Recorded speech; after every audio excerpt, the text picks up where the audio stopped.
Muchas gracias, Cristina, muchas gracias a todos ustedes por acompañarme hoy, esta tarde, aquí en FIU. Me da mucho gusto regresar a esta universidad, a donde he venido tantas veces, donde he participado en tantos debates, siempre muy intensos y siempre muy fructíferos. Lamento mucho, en efecto, no haberlos acompañado en la presentación del otro paredón. Es un libro que considero importantísimo.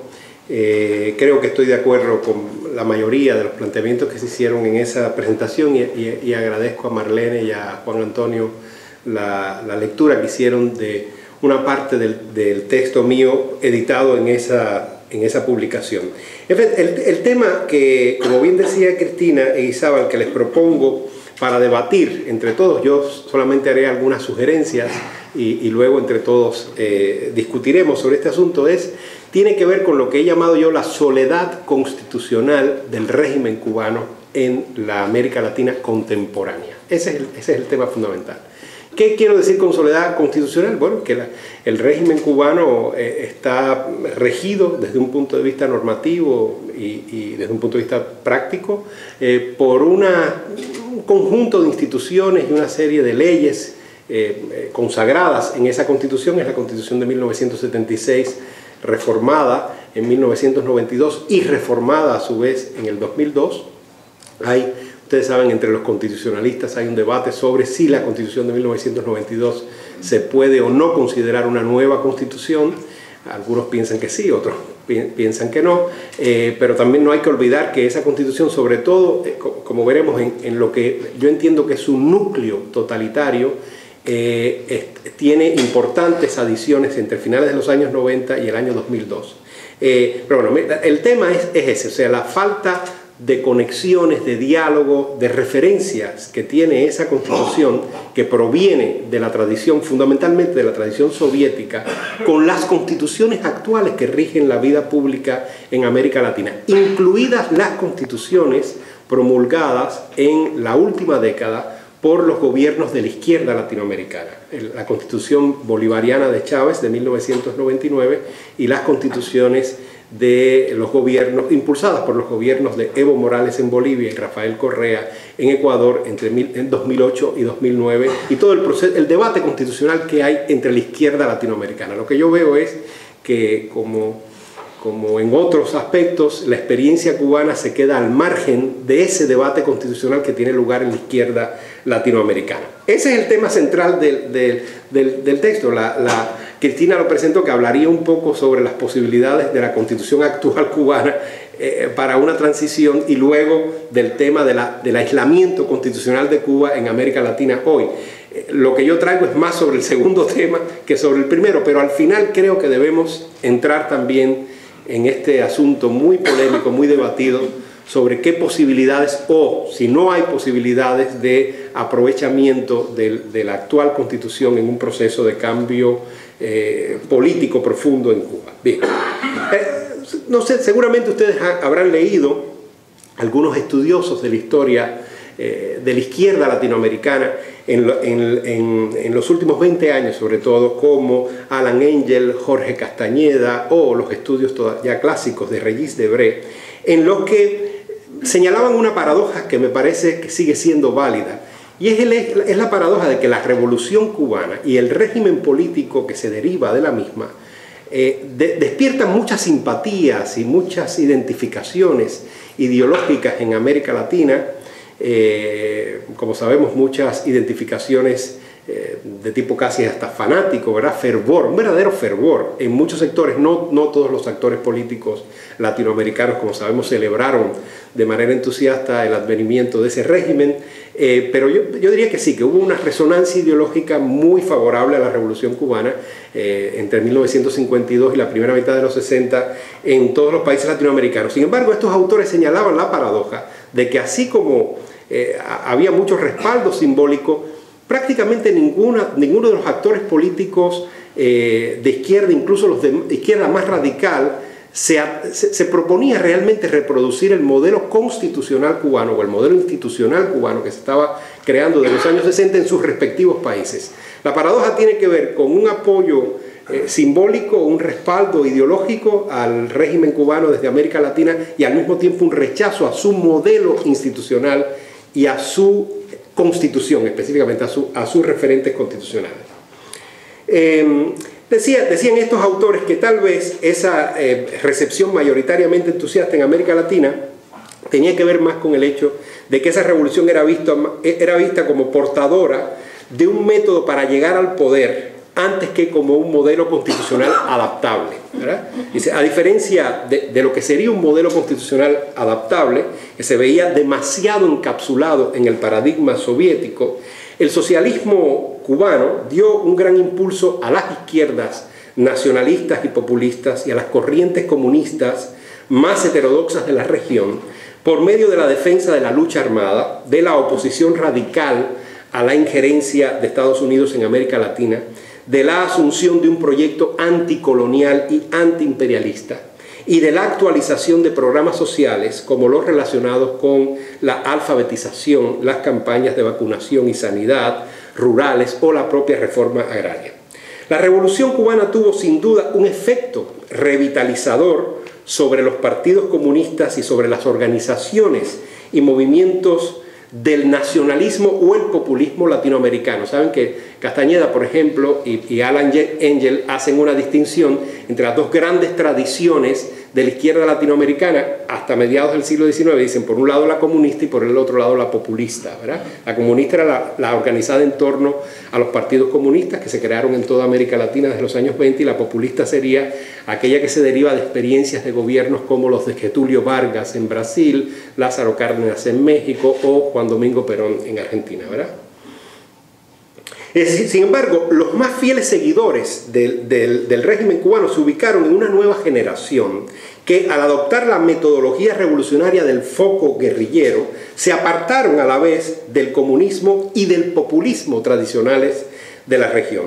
A excepción de la conocida República de Marquetalia colombiana, una guerrilla anterior a la cubana, y tal vez de los comunistas venezolanos Douglas Bravo y Pompeyo Márquez, que lograron el apoyo de su partido, la mayoría de los movimientos armados de la región, y menciono solo algunos, el de Jorge Ricardo Massetti en Salta, el de John Sosa y Turcios Lima en Guatemala, el del Che Guevara en Bolivia, que es muy conocido, el del MIR peruano de Luis de la Puente y Guillermo Lobatón, y el ELN peruano de Héctor Béjar, el ELN colombiano y Camilo Torres, el Frente Sandinista de Carlos Fonseca Amador en Nicaragua, el de Lucio Cabañas y Genaro Vázquez en México, en Guerrero, en la zona de Guerrero en México.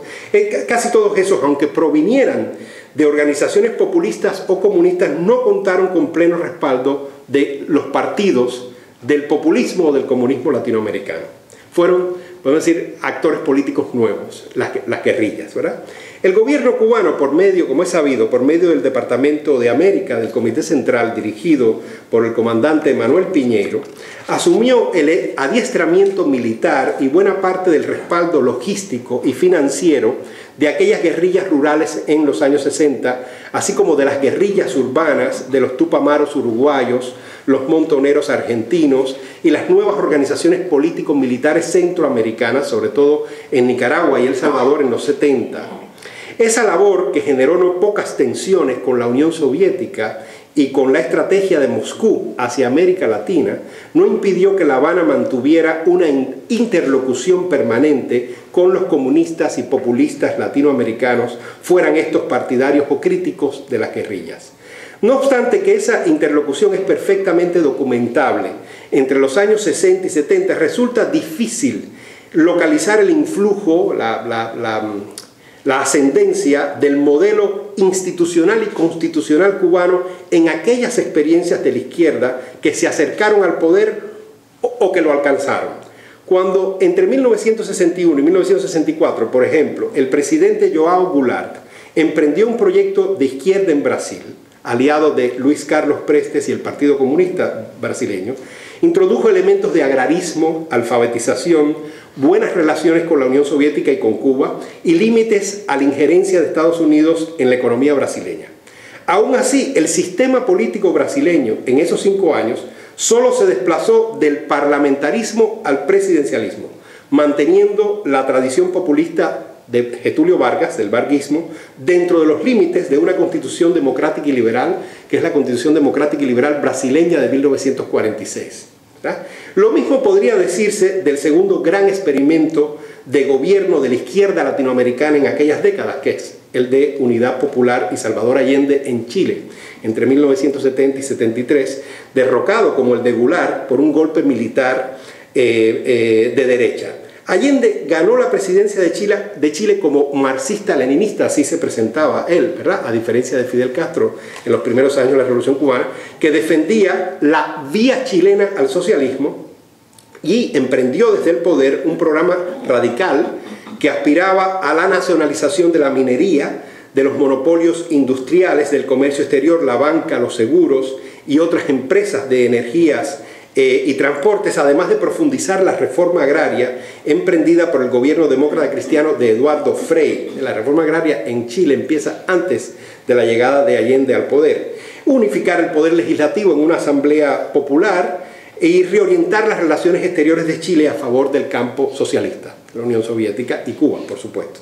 Lo curioso y a la vez característico de la alta conflictividad del proceso chileno es que ese programa era defendido por un socialista que había llegado al poder por la vía electoral y pacífica, que formaba parte de una coalición donde intervenían izquierdas no comunistas y que no tenía prevista la derogación de la Constitución liberal y democrática chilena de 1925. El régimen, todo el proceso político de Unidad Popular en Chile sí mantiene el referente constitucional de una constitución del año 25, es 50 años anterior a la llegada de Allende al poder. En el marco de esa constitución se planteaba, por ejemplo, el proyecto de gobierno de Allende en su política social, económica e incluso en materia de división de poderes, ¿verdad? Desde un punto de vista institucional, las reformas planteadas por Allende estaban dirigidas a poner fin al poder legislativo bicameral y a incorporar elementos más claramente parlamentarios en el sistema político. De hecho, Allende, que solo ganó, como sabemos, con un 36.3% de los votos, firmó un pacto con su rival, Radomiro Tomic, de la Democracia Cristiana, en el que se comprometía a respetar los llamados Estatutos de Garantías Constitucionales, que es un documento de 1970 de la democracia chilena, que entre otras cosas establecían esos estatutos: garantía de existencia de partidos políticos, resguardo de la libertad de prensa, derecho de reunión, libertad de enseñanza, inviolabilidad de la correspondencia, libertad de trabajo, libertad de movimiento, derecho a la participación social en grupos de la comunidad y profesionalización de las Fuerzas Armadas y los carabineros. Fin de la cita. En su primer discurso ante el Congreso chileno, en mayo de 1971, Allende dijo: Chile es hoy la primera nación de la tierra que da cuerpo al segundo modelo de transición a la sociedad socialista. Y agregaba, cito, una transición democrática, libertaria y pluralista inspirada en el humanismo marxista, se llamaba Allende. Aunque Allende y Unidad Popular intentaron siempre enfatizar la inscripción del socialismo chileno en la izquierda comunista internacional, lo cierto es que el presidente en más de una ocasión se refirió a las diferencias de método entre esa transición y la revolución cubana y las guerrillas guevaristas. Yo creo, naturalmente, ustedes saben que en los debates teóricos oficiales dentro de Cuba, muchas veces cuando se trataba de interpretar esta frase de Allende, el segundo modelo de transición, pensaban que el primero era Cuba, pero yo creo que Allende estaba pensando que el primer modelo era el soviético, no el cubano. Claro, porque Allende entendía que el modelo cubano se inscribía en la tradición soviética. Chile estaba creando la alternativa al proyecto del socialismo canónico, que era el soviético, ¿verdad? Allende acostumbraba a recordar que el Che Guevara le regaló un ejemplar de la guerra de guerrillas con la siguiente dedicatoria: a Salvador, que por otros medios trata de obtener lo mismo.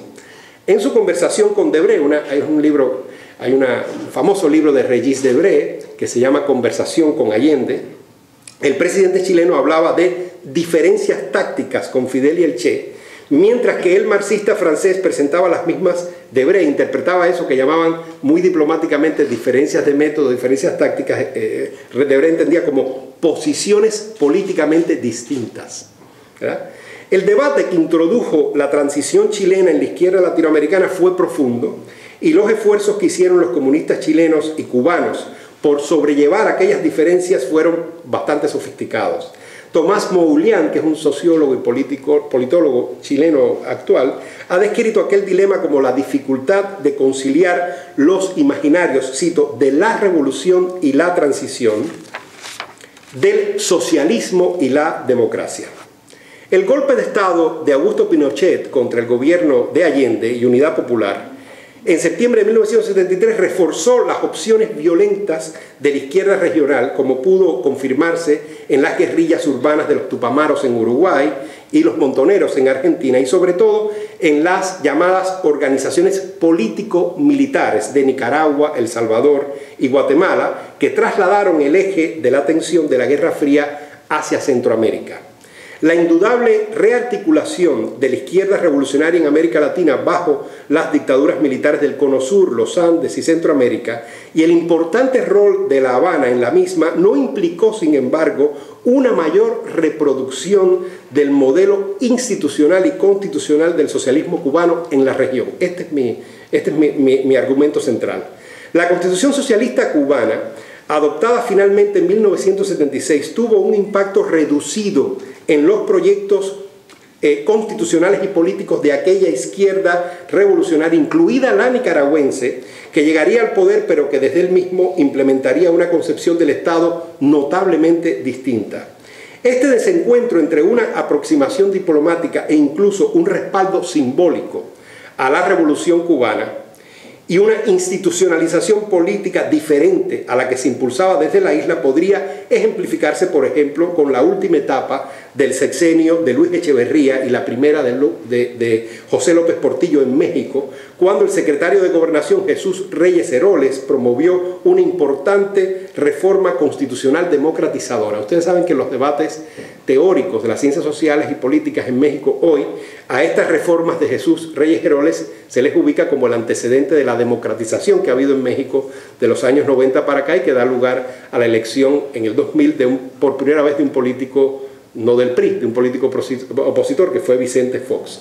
Ahora, lo que es curioso es que mientras Reyes Heroles está impulsando esa reforma del régimen político mexicano del PRI para hacerlo más democrático, su gobierno está en un momento de mayor solidaridad con la Revolución Cubana y supuestamente suscribiendo las ideas de la Revolución Cubana. Veo una vez más esa discordancia entre, digamos, plataformas mediáticas, geopolíticas, simpatías ideológicas y simbólicas y construcción real de instituciones y de leyes, ¿verdad? Otros giros hacia la izquierda que se produjeron en América Latina a mediados de los 70, como el del general Juan Francisco Velasco Alvarado, en 1968-1975 en Perú, quien nacionalizó el petróleo y la industria alimenticia, impulsó la reforma agraria, adoptó medidas en favor de la población indígena como la oficialización del quechua y se aproximó también a la Unión Soviética, a Cuba, al movimiento de los no alineados, tampoco abandonaron la matriz constitucional del liberalismo. Bajo el régimen de Velasco Alvarado rigió en Perú la Constitución de 1933. Tenemos el mismo caso que en Chile, ¿verdad?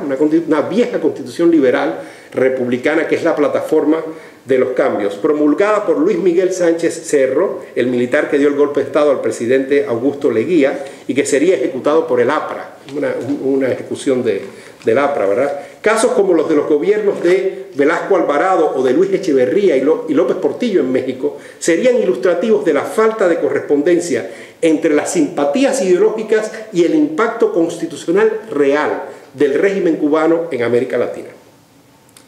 Cuando la Revolución Cubana culminaba su largo proceso de institucionalización en 1976, 17 años después de su triunfo, eso es un dato muy importante. En Cuba la Constitución se crea, ¿verdad?, después de 17 años de construcción del nuevo régimen político. Por lo tanto, la Constitución es la cristalización de ese proceso de edificación de nuevas instituciones totalitarias. No es una constitución de consenso, ¿verdad?, entre distintas fuerzas políticas para crear un nuevo régimen, sino es una constitución producida después de la creación del régimen. La gran diferencia, por ejemplo, que podemos observar con la Constitución del 40, que sí es una constitución que es un pacto entre distintas fuerzas políticas, ¿verdad?, para desde esas fuerzas políticas reedificar la República, ¿verdad? Bien, ese año, el 76, se promulgó esta constitución que se autodenomina, todavía hasta hoy, socialista, que formalizaba finalmente el Estado cubano bajo la estructura jurídica de los países pertenecientes al bloque comunista de la Guerra Fría. De manera que en el momento en que el socialismo cubano se hacía más soviético, más propiamente soviético, las izquierdas regionales, como hemos visto, comenzaban su distanciamiento constitucional de Moscú, ya fuera desde otras formulaciones de la tradición comunista o desde aproximaciones a la socialdemocracia o el socialismo democrático.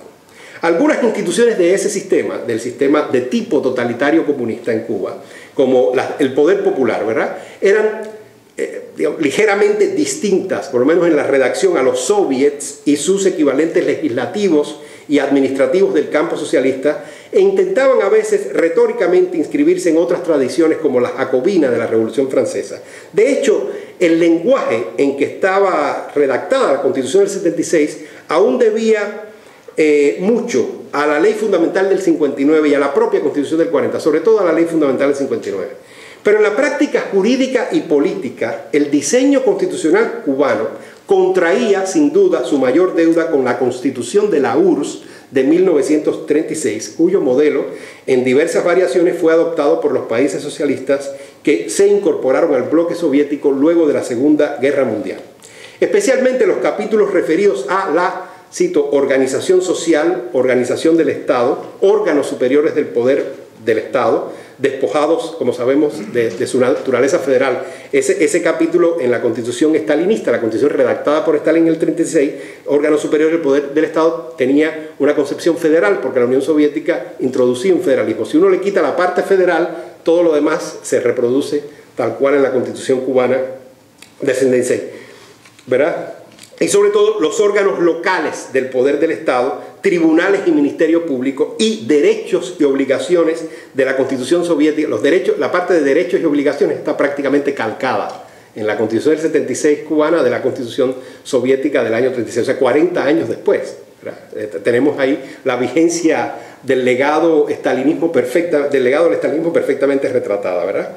Esos fueron tomados en cuenta prioritariamente, digo yo, por los que podríamos llamar los constituyentes cubanos de 1976, ¿verdad? De ese texto de Stalin.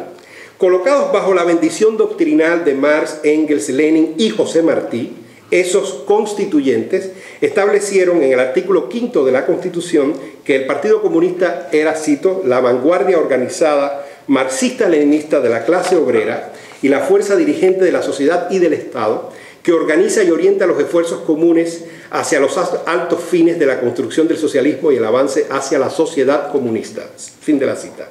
Luego la Constitución exponía un conjunto de, cito, organizaciones de masas, Central de Trabajadores de Cuba, Comités de Defensa de la Revolución, Federación de Mujeres Cubanas, Asociación Nacional de Agricultores Pequeños, Federación Estudiantil Universitaria, que representaban, es el verbo que se utiliza, ante el Estado, vuelvo a citar, intereses específicos de los distintos sectores de la población involucrados en la construcción del socialismo. Esto viene directamente de la Constitución estalinista de 1936. La idea de que la sociedad está dividida en cuerpos que representan intereses específicos ante el Estado, no ante la ciudadanía, ¿verdad? Los artículos 14, 15 y 16 de aquella Constitución de 1976 fijaron la propiedad estatal socialista como estructura básica del orden económico insular. La tenencia de tierras por parte de pequeños agricultores y las cooperativas, que eran las únicas propiamente o ligeramente paraestatales, ¿verdad?, quedaban incluidas dentro del control gubernamental por medio de la regulación de precios y la planificación nacional de la economía ejecutada por el Consejo de Estado y de Ministros. A esta subordinación de la sociedad y la economía al Estado correspondía una organización del sistema político en el que un poder legislativo con muy escasas funciones, la Asamblea Nacional del Poder Popular, más que como órgano parlamentario o deliberativo, era concebido como una caja de resonancia del aparato ejecutivo del Estado, ¿verdad? Entre sus artículos 34 y 65, la Constitución Socialista Cubana expandió aún más el de por sí amplio registro de derechos sociales que había concebido la Constitución del 40. Además de los derechos fundamentales de los trabajadores y sus familias a la educación, la salud y la cultura, el nuevo orden jurídico normó las múltiples garantías que ofrecía el Estado por medio de concentración y distribución de la renta nacional. La capacidad de garantizar esos derechos sociales era directamente proporcional al control por parte del Estado de los recursos naturales y humanos del país. La idea de establecer junto a los derechos sociales un inventario de deberes ya no remitía a la tradición republicana, sino a la comunista, en la que el trabajo y la defensa, por ejemplo, en la Constitución estalinista del 36, así es, el trabajo y la defensa son entendidos como obligaciones del ciudadano en la sociedad socialista. A pesar de que los conceptos de justicia e igualdad eran centrales en aquella Constitución, la dilatación de los derechos sociales fue compensada por una notable concentración de derechos civiles y políticos sin precedentes en la tradición liberal republicana o populista de las constituciones latinoamericanas. En eso la Constitución cubana de 1976 establece una ruptura clarísima con la tradición constitucional hispanoamericana. En sintonía con un Estado que ejerce control directo de la actividad económica y de la sociedad civil, las libertades públicas vinculadas a los derechos de asociación y expresión se vieron fuertemente restringidas por el principio de que los mismos, además de subordinarse, cito, a los intereses de la sociedad socialista, solo podían manifestarse dentro de las, vuelvo a citar, organizaciones de masas o los medios de comunicación del Estado. La forzosa intermediación de las instituciones del Estado en el contacto entre esas libertades y la ciudadanía hacía virtualmente imposible el ejercicio soberano de los derechos políticos. Así ha sido, como sabemos, en el último medio siglo.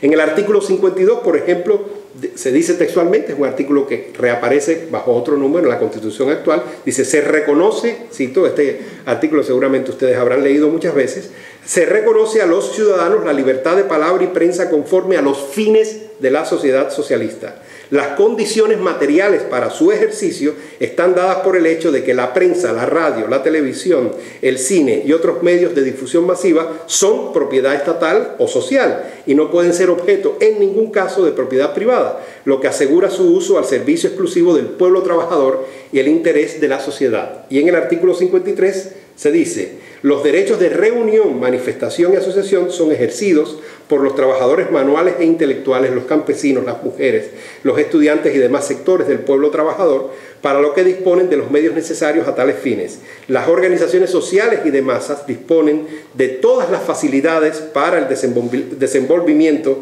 de dichas actividades en las que sus miembros gozan de la más amplia libertad de palabra y opinión basadas en el derecho irrestricto a la iniciativa y a la crítica, ¿verdad? Este es el núcleo totalitario de la Constitución cubana, estos dos artículos, ¿verdad? Más los que se han agregado en la última reforma, los que establecen, ¿verdad?, el socialismo como un régimen irrevocable, ¿verdad? Que lo que hacen es reforzar, en resumidas cuentas, estos candados totalitarios a las libertades públicas en la isla. Esta concepción restrictiva de la libertad civil y política que se evidenció de manera tautológica en el artículo 61, porque además de estos dos, claro, hay un tercer artículo, el artículo 61, que ha comentado alguna vez Jorge Domínguez, dice que agregaba que todos esos derechos que ya se han presentado de un modo muy limitado, ¿verdad?, no podían ser ejercidos contra la existencia y fines del Estado socialista, ni contra la decisión del pueblo cubano de construir el socialismo y el comunismo. O sea que volvía a repetir lo mismo que estaba en los otros artículos, y advertía, además, la infracción de este principio es punible. Claro, esa es la base, ¿verdad?, jurídica de la represión que ha habido en el último medio siglo. Bueno, esta concepción restrictiva fue preservada en los mismos términos, como decíamos, en la reforma constitucional del 92, que adaptó el socialismo cubano a las condiciones del periodo postsoviético.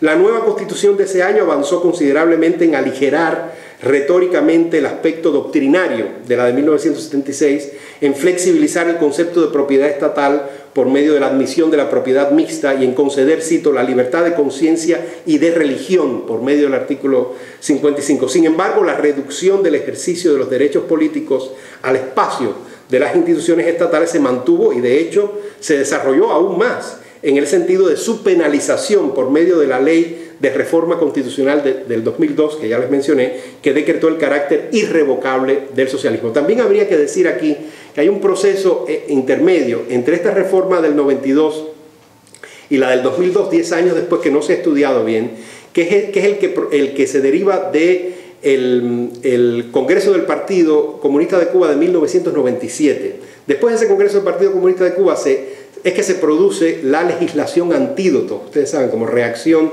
a la ley Helms-Burton de los Estados Unidos, para acoplar el ejercicio de la oposición a un servicio a una potencia extranjera. Ese es el origen, como sabemos, de la famosa ley, la resolución del 88 de 1999, por la cual fueron juzgados y encarcelados los opositores en la primavera del 2003. Ahí hay todo un registro de disposiciones y de alteración, de adiciones más bien al Código Penal, que están que Raúl Rivero alguna vez llamó, bueno, esto es como la plataforma jurídica de una ley mordaza, que son varias resoluciones, ¿verdad? Y todas van en el sentido de reforzar el núcleo totalitario, como yo le digo, de la Constitución cubana del 76. Y todo eso, bueno, vuelve a aparecer en las reformas del 2, ¿verdad? El desplazamiento del referente liberal y republicano por el marxista-leninista en las constituciones socialistas cubanas particularizó políticamente a la isla.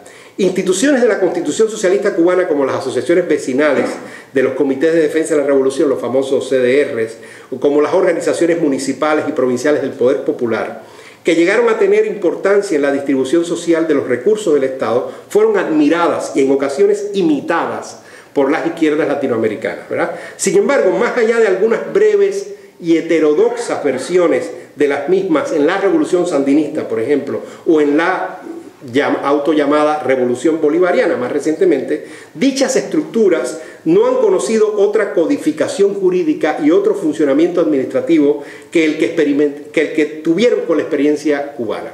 O sea, ese modelo constitucional solo se ha dado en la historia latinoamericana en Cuba.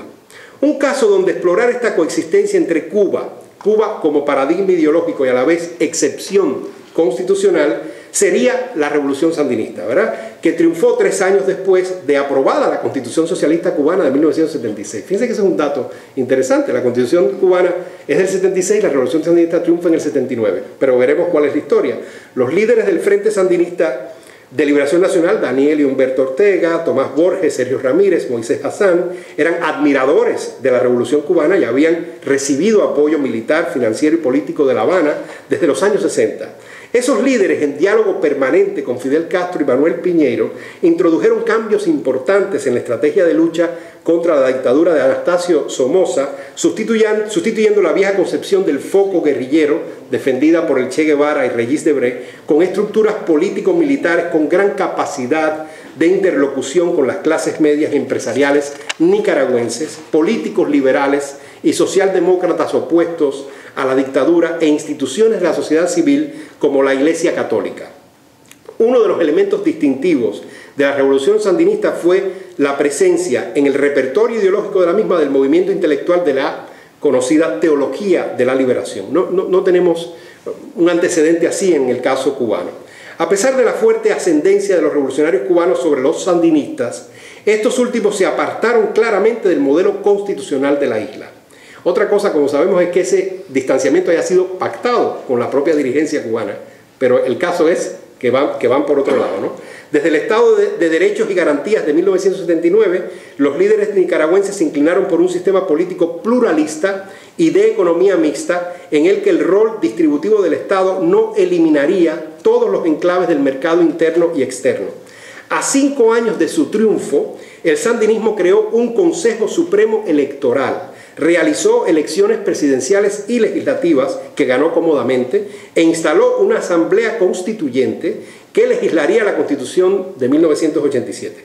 Como bien ha descrito Joan Vintró Castells, este es un profesor de Derecho Constitucional español que trabaja en varias universidades de Barcelona, estudió muy bien esa Constitución sandinista del 87, aquel texto constitucional resolvió con virtuosismo las tensiones entre las dos ramas de la izquierda regional, la de la tradición nacionalista y antiimperialista del populismo latinoamericano y la del socialismo o comunismo marxista-leninista de tipo soviético o cubano, sin abandonar sin abandonar la matriz liberal y republicana del constitucionalismo atlántico. Yo voy a hablar esto un poquito al final. Además de incluir una dotación amplísima de derechos individuales básicos entre sus artículos 23 y 46, la Constitución nicaragüense de 1987 definía explícitamente en el artículo 7 su sistema político como pluralista, democrático, representativo y participativo. A una clara inscripción en la tradición liberal democrática por medio del reconocimiento de todos los derechos civiles y políticos propios de la misma, la Constitución sumaba el elemento nacionalista, alternando conceptos como independencia, soberanía, autodeterminación, y estableciendo que, cito, toda injerencia extranjera atenta contra la vida del pueblo, formulación también poco común en la tradición constitucional latinoamericana. Así como el nacionalismo nicaragüense suscribía un aspecto fundamental del legado simbólico de la Revolución cubana, el pluralismo político de la Constitución de 1987 daba la espalda al paradigma totalitario cubano, ¿verdad? Ahí tenemos un caso de esta paradoja. Esta desconexión entre el legado simbólico e influencia constitucional se ha acentuado aún más en experiencias de gobierno de la izquierda latinoamericana en las dos últimas décadas, y ya voy a terminar esta sección, como las que podrían asociarse al proyecto autodenominado bolivariano de Hugo Chávez en Venezuela, o las administraciones de Evo Morales en Bolivia y Rafael Correa en Ecuador. Las constituciones venezolana de 1999, la ecuatoriana de 2008 y la boliviana de 2009 poseen concepciones de la propiedad, el rol del Estado dentro de la economía, los derechos civiles y políticos y la diversidad cultural notablemente diferentes a la Constitución socialista cubana. Desde un punto de vista constitucional, los socialismos llamados del siglo XXI se diferencian notablemente del sistema político insular, toda vez que ellos no rompen con la tradición liberal democrática desde la plataforma doctrinal del marxismo-leninismo. Medio siglo después de la radicalización socialista del proyecto revolucionario cubano, la Constitución insular actúa en solitario, este es mi argumento, sin diálogos normativos e institucionales con la izquierda latinoamericana contemporánea. Por ejemplo, no hay diálogo, no solo en el registro de derechos civiles y políticos, sino en un tema muy sensible para esas constituciones que son los derechos, llamados derechos de tercera y cuarta generación. Por ejemplo, los derechos ambientales, los derechos de las comunidades alternativas, los derechos que tienen que ver con la orientación sexual, con las minorías étnicas. Esas constituciones avanzan muchísimo en la dotación de esos derechos. En la Constitución cubana no van a encontrar nunca nada de eso, ¿verdad? Los gobiernos de esta izquierda se oponen, como sabemos, al embargo comercial de Estados Unidos y defienden la integración de la isla a la comunidad regional, pero se apartan del modelo cubano en términos institucionales y constitucionales. El dilema planteado, seguramente ustedes lo habrán leído, del Che Guevara, Cuba, vanguardia o excepción, o sea, un ensayo del Che Guevara de los años 60, donde él discutía si Cuba era la vanguardia o la excepción de los movimientos de la izquierda latinoamericana. Y él decía que era la vanguardia, lo que quiere decir el modelo, ¿no? O sea, ¿verdad? Así replanteado el tema de aquel famoso ensayo del Che Guevara, 5 décadas después parece haber predominado la segunda alternativa. Hoy Cuba es más excepción que vanguardia o que modelo, ¿verdad? Cuba ni es la vanguardia o el modelo a seguir para las izquierdas regionales, sino una excepción constitucional en medio de una América Latina que experimenta una acelerada consolidación de la democracia. Ya sabemos que es una consolidación con muchos problemas y podemos hablar de eso también, ¿verdad? Pero sí, en efecto yo creo que sí hay una consolidación de la democracia en América Latina. Bien, este es más o menos el argumento central que le traigo para el primer tema, el que tiene que ver con la soledad constitucional del régimen cubano dentro de la izquierda latinoamericana actual. Ahora, para entrar un poco en el tema de debate que me proponía Juan Antonio y que anunciaba aquí Cristina, que es un poco que es la constitución actual cubana, obstáculo o medio para propiciar una transición, yo les traigo algunas ideas, aunque seguramente las ideas más importantes de lo que podamos discutir sobre ese tema las pondrán ustedes, ¿verdad? Yo empezaría con algunas sugerencias conclusivas. Bien, a partir de lo que hemos visto, las alianzas e identificaciones entre el régimen de la isla y las izquierdas latinoamericanas han descansado sobre la admiración, a veces fervorosa, ¿verdad?, o fanática de sus líderes, el respaldo ideológico y geopolítico de un régimen así en Cuba por su función de resistencia a la hegemonía de Estados Unidos en el continente, pero siempre ha contemplado fuertes objeciones a reproducir la arquitectura institucional y constitucional del sistema cubano. Segunda sugerencia a manera de conclusión. Los propios dirigentes de la isla recomiendan desde mediados de los años 70, por lo menos, que las izquierdas latinoamericanas no sigan el modelo cubano. Lo cual es bastante revelador del rango excepcional e incluso coyuntural que otorgan a su propio régimen, ¿verdad? Ahí hay una ambivalencia que desde el punto de vista conceptual y simbólico es muy interesante de indagar, ¿verdad? Aunque